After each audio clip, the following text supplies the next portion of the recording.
This is a generator we got. It is a Pecron generator. So what I'm going to do is see how it handles washing my laundry. So I'm going to go ahead and get started.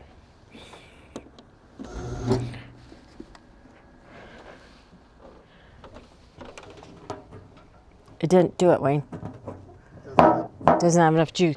Okay, so this is our follow-up video to my last video of our washing machine usage. What we're going to do is act as if we're in a power outage. We are going to run my washing machine off a generator to see how it works, because when you're in a power outage, you want to make sure things are running as normal as possible. So what we're going to do is do my washing like I would do normally, even if there wasn't a power outage. But one thing I do want to tell you, do not use your reserve water that you have saved for drinking. If that's all you have, save that water for drinking and save your laundry for later. We are on a well and we're right by a river, so even if we don't have that much, our well isn't working, we can go down to the river, get water, and still have water usage for my machine. So, be cautious of your water usage, save it for drinking. I just wanted to let you know. Okay, so follow me. I'm going to show you what I did, or what I'm going to do. I'm going to go ahead and plug in my machine into this generator, and then we're going to do some laundry. For this scenario, we're using our Honda 7000 generator, which actually runs our entire house.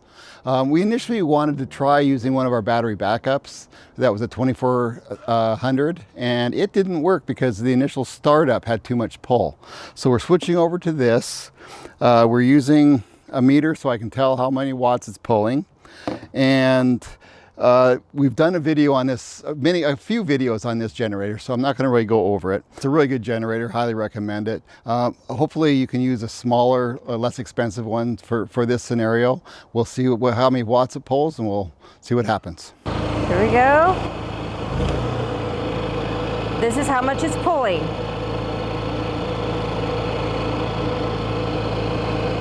Okay, now let's get some laundry going.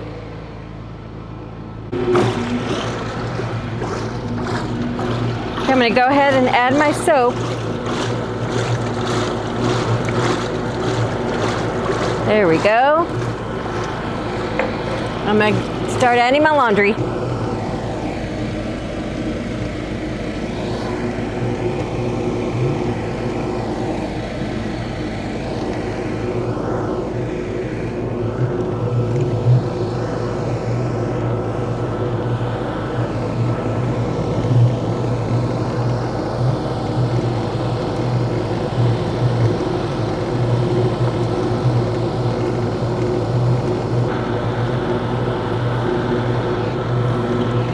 As you can see, I got my washer all loaded up with my laundry.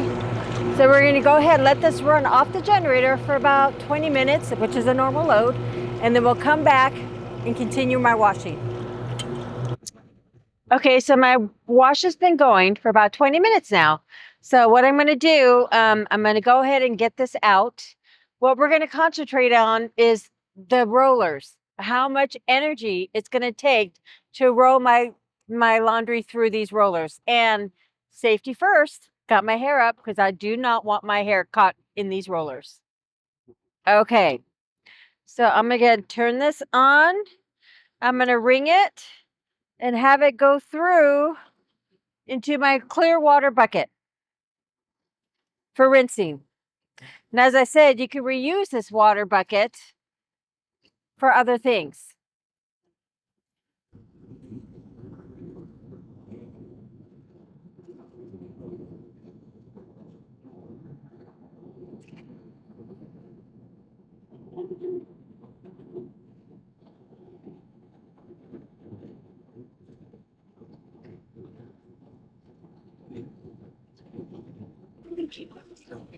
I also got a few jackets in here I'm going to run through here. Let's see how that handles it.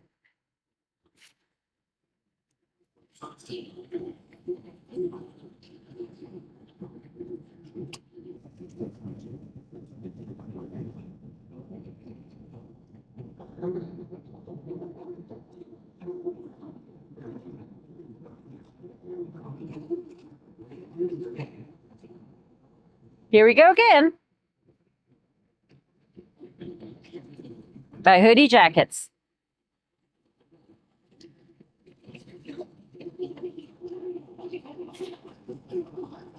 This is why I am in love with this wringer washer. It can handle anything. Mindful of your fingers. I like to keep those.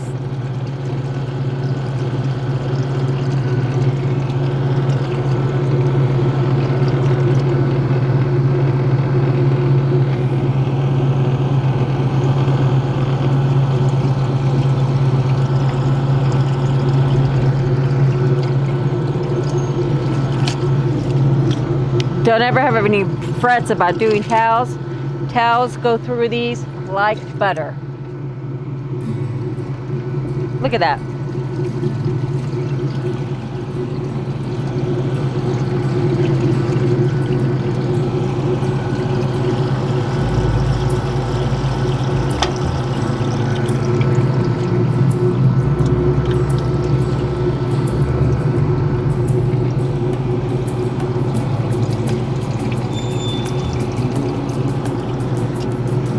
Now this is something that's going to be test. I threw my bathrobe in here. I wanted to see how that got handled. Oh, it's a very heavy towel. Let me see here. Doesn't have a hoodie on it, but hey. Look at that. Let's see what else I got in here. Got that all done. So now what I'm going to do is I'm going to rinse these clothes and we're going to do the process all over again.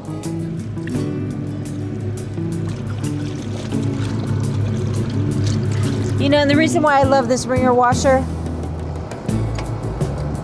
I know for a fact my clothes are getting clean because I'm using water. I don't have one of those HE washers that limits the amount of water you use. Okay, and another reason why I'm using this bucket is because I'm conserving energy. I could have, as in my previous video, emptied this water, filled it up with more clear water, turn on the agitator, let it sit for a minute, but that again will take up too much power. So I am trying to conserve because technically we are in a blackout.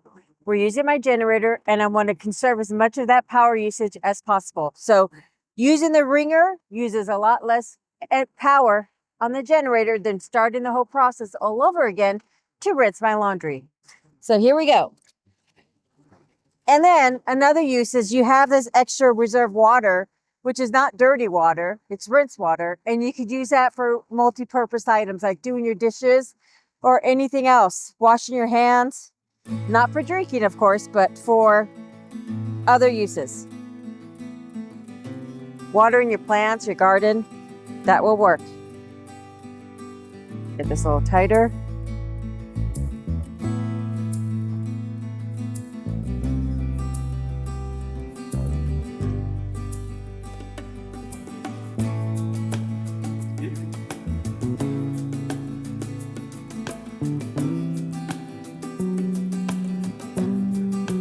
Catch it on the back so it doesn't go back in my bucket.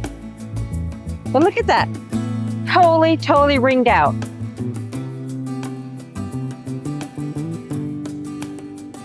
Look at that. Couldn't squeeze any water out of there.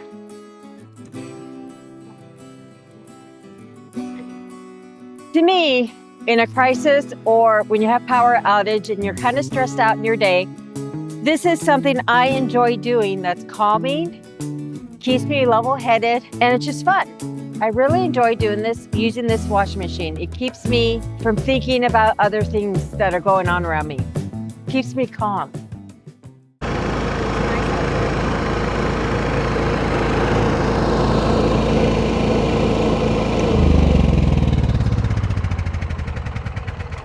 So wasn't that an interesting little test?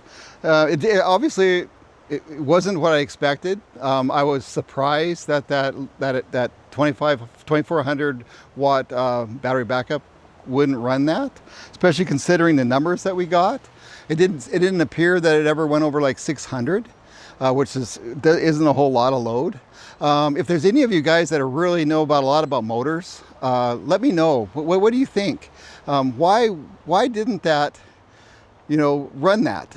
It just seems like it should have been able to handle a 2400 watt battery backup. Should be able to easily handled 600 watts. I know it handles my deep freeze in the garage. Really surprising. Well, if you have any comments, any questions, whether about the battery or about more on how that machine works, let us know. Hello, my name is Wayne, and I'm with Normal Prepping.